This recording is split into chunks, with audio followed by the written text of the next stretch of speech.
نحمده ونصلي على رسوله الكريم اما بعد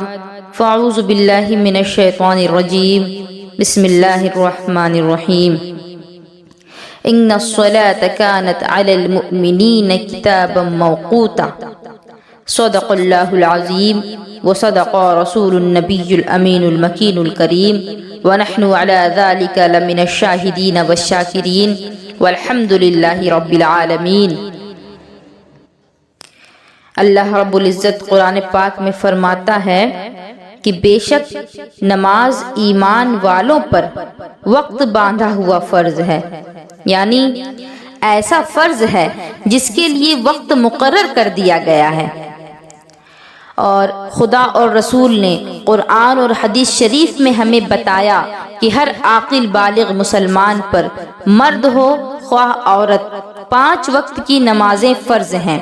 اور جو بھی اس کی فرضیت کو نہ مانے، جو بھی نماز کو ہلکا جانے تو پھر وہ کافر ہے، اور جو جان بوجھ کر کے نماز چھوڑے اگرچہ ایک ہی وقت کی کیوں نہ ہو وہ فاسق ہے اور سخت گنہگار ہے۔ اللہ اکبر۔ آپ دیکھیں کہ نماز کس قدر اہمیت کی حامل ہے کہ اگر کوئی جان بوجھ کر ایک وقت کی بھی نماز قضا کرے تو وہ فاسق ہو جاتا ہے، سخت گنہگار ہوتا ہے۔ اور علماء کرام تو فرماتے ہیں کہ جو نماز نہ پڑھتا ہو قید کیا جائے یہاں تک کہ وہ توبہ کر لے اور نماز پڑھنے لگے، یعنی جب تک وہ توبہ کر کے نماز پڑھنا شروع نہیں کر دیتا اس وقت تک اس کو قید میں رکھا جائے گا، اس کو جیل میں رکھا جائے گا۔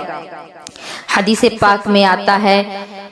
کہ جب بچے کی عمر 7 برس کی ہو تو اسے نماز پڑھنا سکھایا جائے، اور 10 برس کا ہو جائے تو اس کو مار کر کے نماز پڑھوانی چاہیے۔ اگر وہ نماز سے بھاگتا ہے تو اس پر آپ ڈنڈا اٹھائیں، اس پر آپ ہاتھ اٹھائیں، لیکن اس کو نماز کی عادت ڈلوائیں۔ خواتین اسلام، معزز سامعین و سامعات، آپ سمجھ ہی چکے ہوں گے کہ آج میرا موضوع سخن کیا ہے۔ آج میں آپ کو نماز کے متعلق بہت ضروری باتیں بتاؤں گی، اور ساتھ ہی ساتھ عورتوں کے لیے جو نماز کا طریقہ ہے وہ بتاؤں گی، کیونکہ بعض عورتیں ایسی ہیں جو مردوں کی طرح نماز پڑھتی ہیں، حالانکہ یہ بالکل درست نہیں۔ مردوں کو نماز کا جو طریقہ بتایا گیا وہ ہمارے سرکار نے بتایا، اور عورتوں کا بھی طریقہ بتایا گیا، لیکن مردوں سے تھوڑا مختلف۔ مردوں کی نماز کا طریقہ یہ ہے کہ مرد جب نماز پڑھتے ہیں تو ان کے ہاتھ، ان کے پاؤں اس قدر کشادہ ہوتے ہیں کہ ان کے جب وہ سجدہ کرتے ہیں تو ان کے اندر نیچے سے کوئی چھوٹا بچہ چاہے تو گزر جائے، لیکن عورتوں کے ساتھ بالکل اس کے خلاف ہے۔ عورتوں کو حکم دیا گیا کہ وہ سمٹ کر نماز پڑھیں، جتنا زیادہ سمٹ سکیں اتنا زیادہ سمٹ کر کے وہ سجدہ کریں۔ یہاں تک کہ عورتوں کے لیے تو یہ بھی حکم ہے کہ نماز اس طرح سے پڑھیں، اتنا سمٹ کر پڑھیں کہ ہوا پار ہونے کی بھی گنجائش نہ ہو، لیکن لا علمی کی بنا پر، نہ جاننے کی بنیاد پر عورتیں مردوں کی طرح نماز پڑھتی ہیں اور اسی کو صحیح سمجھتی ہیں۔ تو کافی دنوں سے میں نے اور میری ٹیم نے کوئی ویڈیو اپلوڈ نہیں کیا، اس کے لیے میں آپ لوگوں سے معذرت چاہتی ہوں، لیکن اب اس ویڈیو کو آپ جتنا ہو سکے اتنا زیادہ شیئر کریں، اتنا زیادہ لوگوں تک پہنچائیں، کیونکہ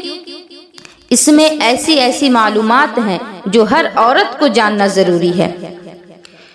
میں آپ کو بتاؤں کہ نماز کا وقت کیا ہے، کون سی نماز کے لیے کتنا وقت ہوتا ہے۔ ویسے تو اللہ رب العزت نے شب معراج پر جب نماز فرض کی تھی تو 50 وقتوں کی نماز فرض کی تھی۔ یہ ہمارے اور آپ کے آقا علیہ الصلوۃ والسلام کا ہم پر احسان ہے کہ آپ نے ہمارے لیے 5 نمازیں فرض کروائیں، اور آج ہم ان 5 کو بھی صحیح سے ادا نہیں کرتے۔ تو ذرا سوچیں کہ اگر 50 وقت کی نمازیں ہوتی تو ہم کیا کرتے۔ بہرحال نماز 5 ہیں، فجر، ظہر، عصر، مغرب اور عشاء۔ فجر کا جو وقت ہے وہ صبح صادق سے سورج کی کرن چمکنے تک ہے۔ صبح صادق کہتے ہیں اس صبح کو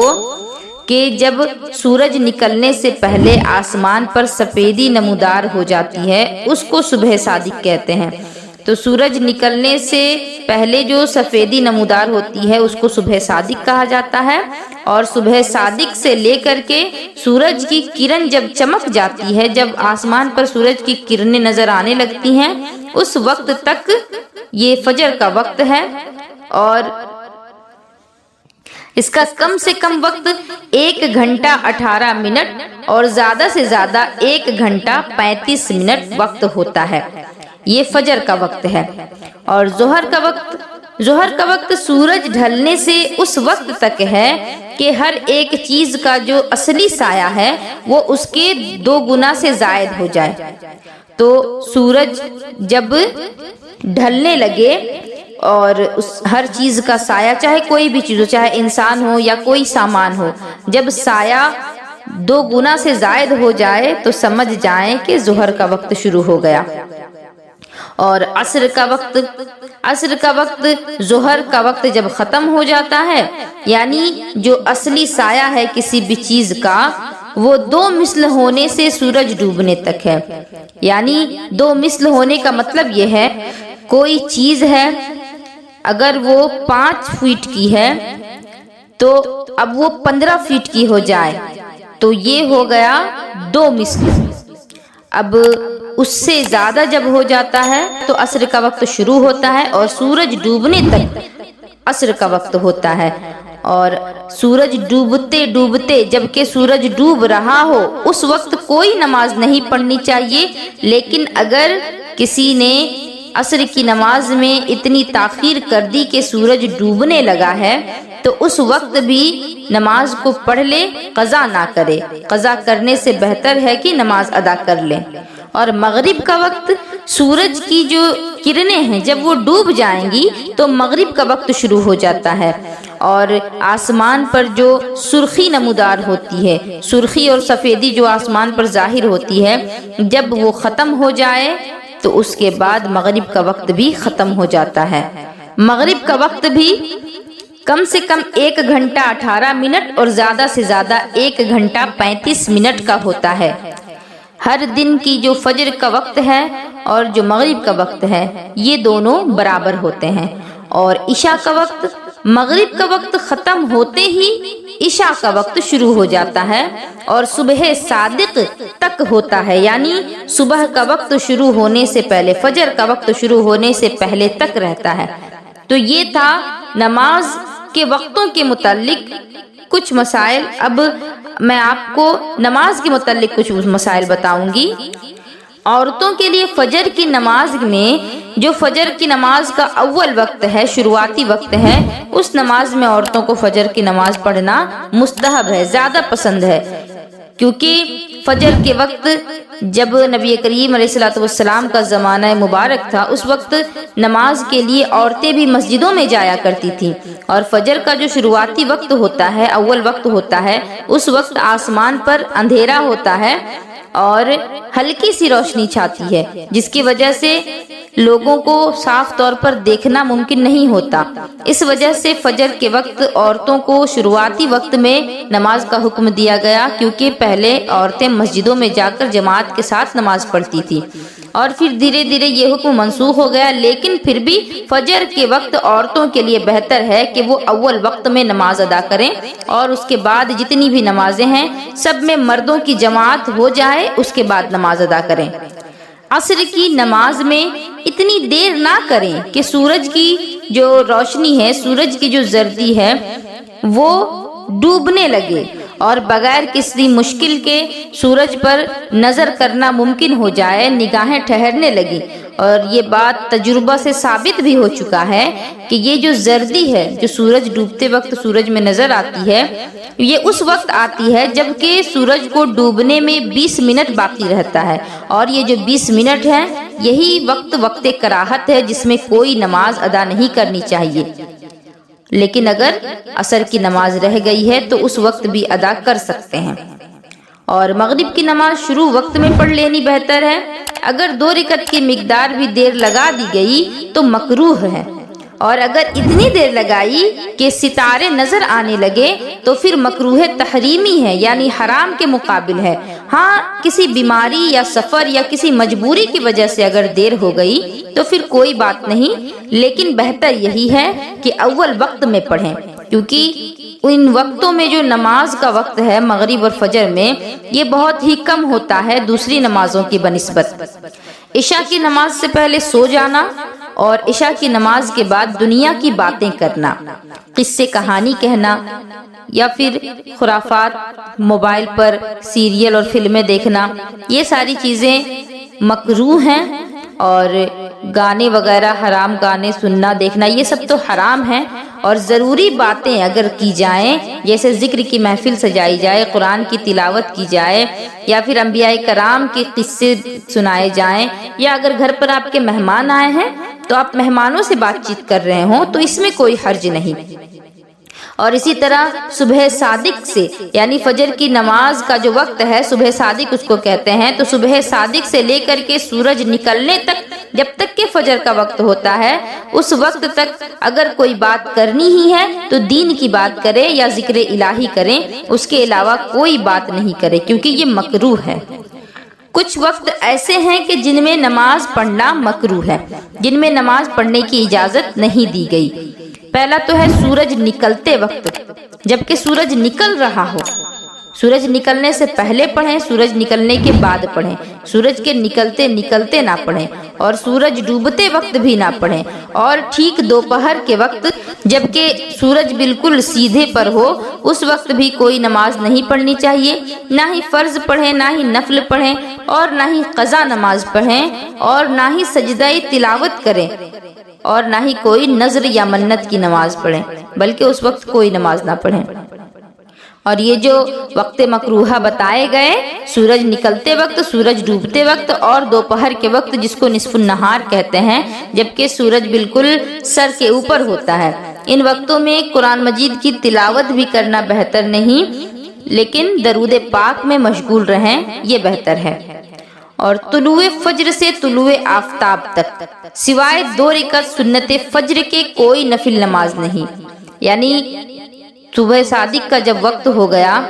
اور صبح صادق کا وقت ہونے کے بعد جب آپ نے فجر کی نماز ادا کر لی تو فجر کی سنت کے بعد آپ نے جو 2 رکعت فرض پڑھی، اب فجر کی سنتیں اور فجر کے جو فرض ہیں ان کے علاوہ آپ کوئی نوافل، کوئی قضا نماز نہیں پڑھیں۔ اسی طرح سے عصر کا بھی مسئلہ ہے کہ عصر میں بھی جو سنت اور فرائض ہیں ان کو پڑھ لینے کے بعد آپ کوئی نفل نہیں پڑھ سکتے، اس کی اجازت نہیں، اور اگر پڑھنی ہی تھی تو پھر فجر کی نماز اور عصر کی نماز سے پہلے پڑھ لیتے۔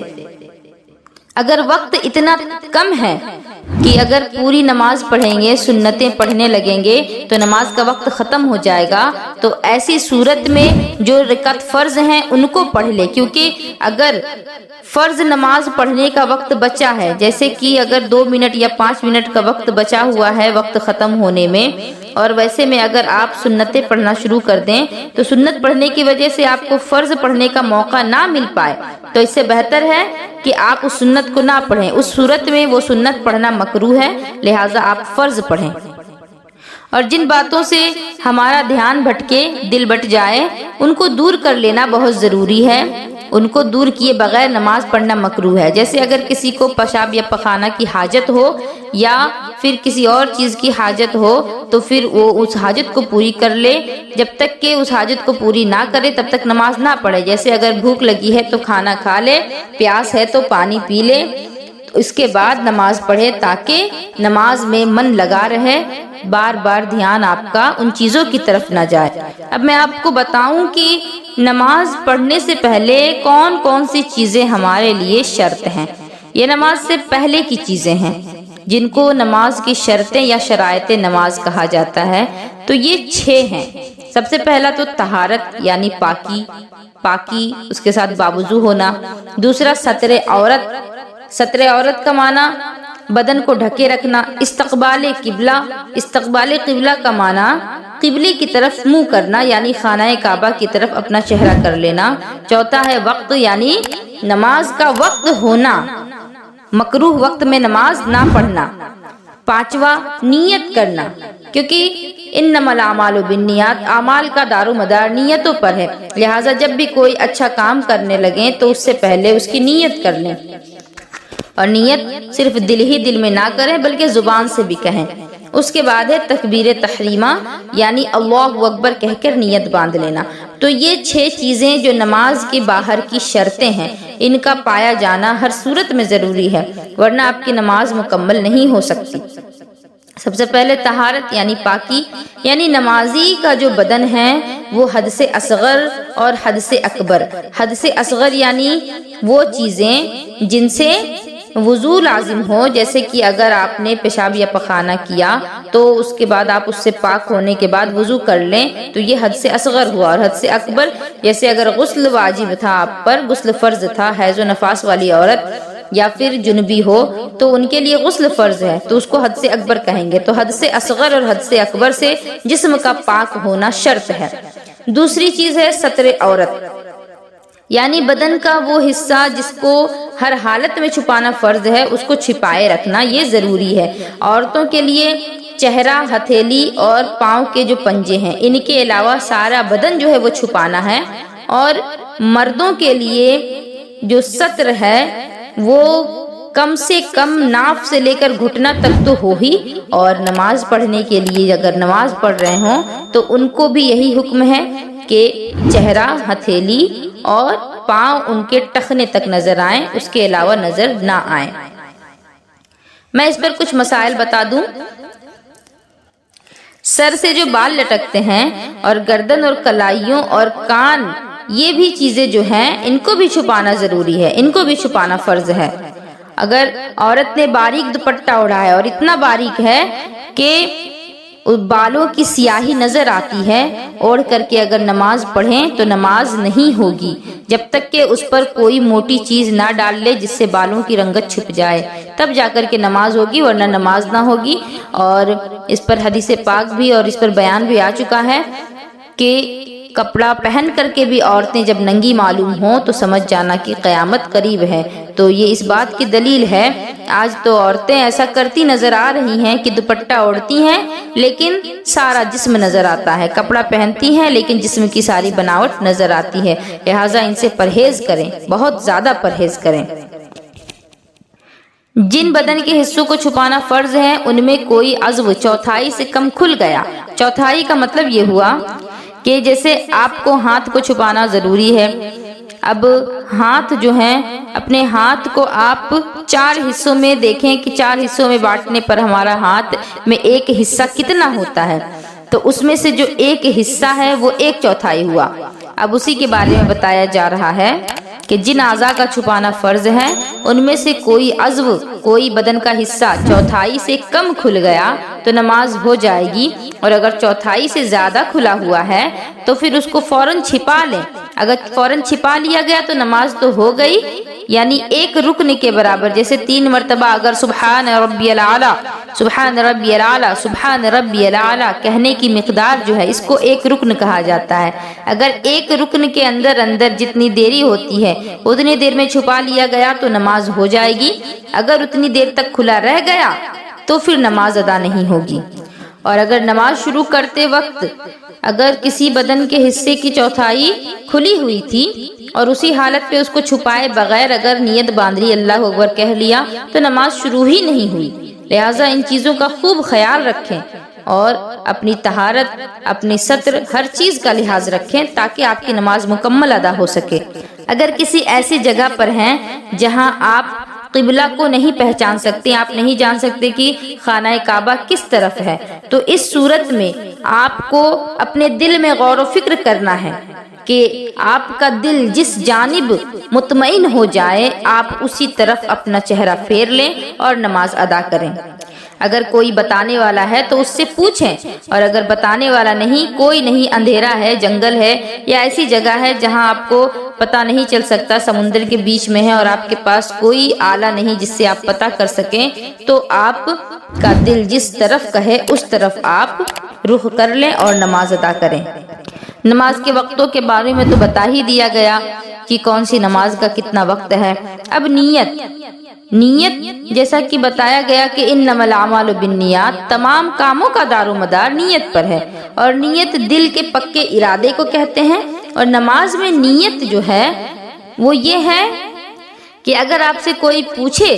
کہ کون سی نماز پڑھنے جا رہے ہو تو فوراً آپ بتا دیں، ہچکچائیں نہیں، فوراً آپ بتائیں۔ اگر ظہر پڑھنی ہے تو بتائیں کہ ظہر، اگر مغرب پڑھنی ہے تو بتائیں کہ مغرب۔ تو اس کو کہتے ہیں نیت۔ اگر سوچنے لگے آپ کہ کون سی نماز پڑھنی ہے تو پھر آپ کی نماز نہیں ہوگی۔ مسلمان کو کم از کم اتنا تو معلوم ہونا چاہیے کہ کون سی نماز کا کون سا وقت ہے۔ اس پر ایک بہت ضروری مسئلہ بتا دوں کہ زبان سے نیت کو کہنا مستحب ہے، دل میں سوچ لینے سے بھی کافی ہے، لیکن زبان سے کہہ لینا زیادہ ثواب کا حقدار بنے گا۔ مگر زبان سے اگر غلط نکل جائے اور دل میں جو تھا وہ صحیح تھا، جیسے دل میں ظہر کی نیت تھی اور زبان سے غلطی سے عصر نکل گیا، تو جو دل کی نیت تھی وہی قابل قبول ہوگی، اور ظہر کی جو نیت تھی دل میں وہی نماز ادا ہوگی، عصر کی نماز ادا نہیں ہوگی، کیونکہ زبان غلطی سے آپ کی عصر بول پڑا۔ اور جس نماز کو پڑھنے کا ارادہ کریں اس کا نام ضرور لیں، جیسے فرض نماز میں فرض کی نیت ضروری ہے، اور یہ بھی ضروری ہے کہ اس خاص نماز کی نیت کرے جو پڑھ رہا ہے، جیسے کہ فرض نمازیں تو 5 ہیں، اب فرض نمازوں میں سے آپ کون سی نماز پڑھ رہے ہیں، جیسے ظہر پڑھ رہے ہیں تو ظہر کی نیت کرے، عصر میں عصر کی نیت کرے، اسی طرح اگر واجب پڑھ رہے ہیں تو واجب کی نیت کریں، اگر تراویح پڑھ رہے ہیں تو تراویح کی نیت کریں، اور سنتیں ہیں یا نوافل ہیں تو سنت اور نوافل کی ہی نیت کریں۔ اور اگر نوافل میں نوافل نہ کہہ کر کے صرف بغیر نوافل کہے بھی نیت کہہ لیں گے تو نیت ہو جائے گی۔ اگر فرض نماز یا واجب نماز قضا ہو گئی تو جب اس کی قضا کو ادا کریں تو اس دن اور اس وقت دونوں کی نیت کرنا ضروری ہے کہ فلاں دن کی فلاں نماز، جبکہ آپ کی کوئی ایک فرض قضا ہو، 2 قضا ہو، اگر 5 نمازوں سے زائد قضا آپ کے ذمے ہو تو پھر آپ کو دن کی نیت نہیں کرنی بلکہ صرف وقت کی نیت کرنی ہے۔ اب اخیر میں ہے تکبیر تحریمہ، یعنی اللہ اکبر کہہ کر کے نماز کو شروع کر دینا۔ تو اللہ اکبر کی جگہ کوئی اور لفظ جو خاص اللہ تبارک و تعالیٰ کی تعظیم کے لیے ہی بنایا گیا ہو، مثلا اللہ اجل یا اللہ اعظم، اس طرح کے الفاظ کہنا،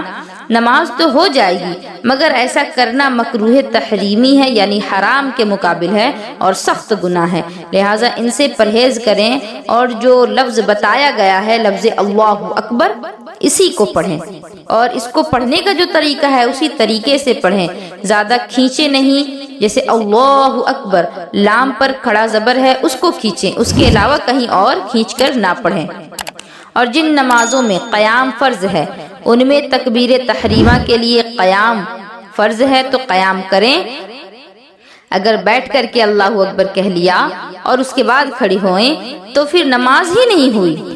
میں نے جو آپ کو بتایا ہے ان چیزوں پر آپ سبھی غور کریں، ان کو سمجھیں، ان کی باریکیوں کو جانیں اور اس پر عمل کریں، تبھی آپ کی نماز ہوگی۔ یہ تو تھی نماز کو شروع کرنے سے پہلے کی چیزیں۔ اب انشاءاللہ نیکسٹ بیان جو آئے گا اس میں آپ کو سنت کے مطابق نماز پڑھنے کا طریقہ بتایا جائے گا انشاءاللہ۔ میری آپ سبھی سے گزارش ہے کہ ویڈیو کو پورا دیکھ کر زیادہ سے زیادہ شیئر کریں تاکہ زیادہ سے زیادہ خواتین کو، زیادہ سے زیادہ مرد حضرات کو نماز کے متعلق جو ضروری چیزیں ہیں ان کا علم ہو جائے۔ وآخر الدعوانا ان الحمد للہ رب العالمین وما علینا الا البلاغ المبین۔ السلام علیکم ورحمۃ اللہ وبرکاتہ۔